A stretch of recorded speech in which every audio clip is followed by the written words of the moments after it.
Here's what to know before watching Lanterns.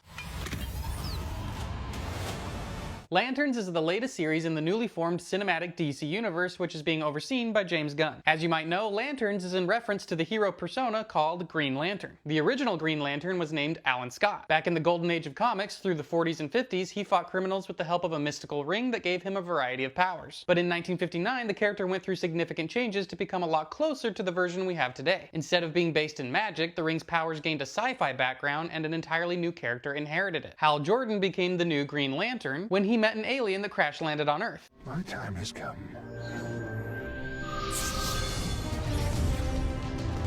The alien bestowed the ring on Hal, and he would go on to become a member of the Green Lantern Corps, which is essentially a peacekeeping or law enforcement organization that oversees the entire galaxy. Green Lanterns are given a power ring. The ring channels the willpower of the person wearing it to do all kinds of things, but most famously, it can convert energy into constructs.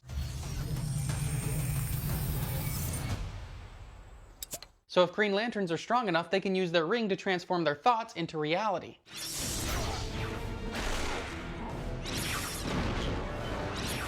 And you might be wondering, if there are Green Lanterns, are there other colors too? Of course there are. And the colors represent the emotion or trait from which these different groups draw their power. As we said, green channels willpower. Yellow, on the other hand, channels fear and is often in direct opposition to the Green Lantern Corps. Red is rage, blue is hope, and so on. It'll be interesting to see if any of these show up in the series, especially because some of the most famous Green Lantern villains belong to these other groups. Now, one of the things that did carry over from the original version of the character into the modern version is the Green Lantern Oath. In brightest day, in blackest night, no evil shall escape my sight.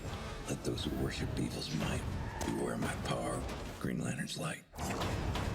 Over the years, a number of different characters have been featured as the Green Lantern that's in charge of Earth. After Hal Jordan, it was Guy Gardner, who was a significant character in the most recent Superman movie.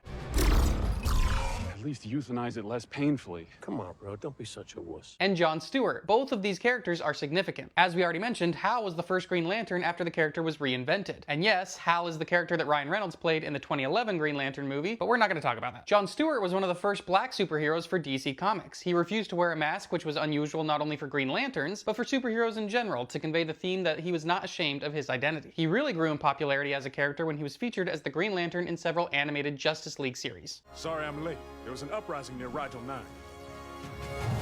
This will be the first time the character will appear in live action, and the dynamic that the show seems to be establishing between the two heroes is the classic veteran-rookie partnership. All right, new lesson. Take the ring and fly. Just fly.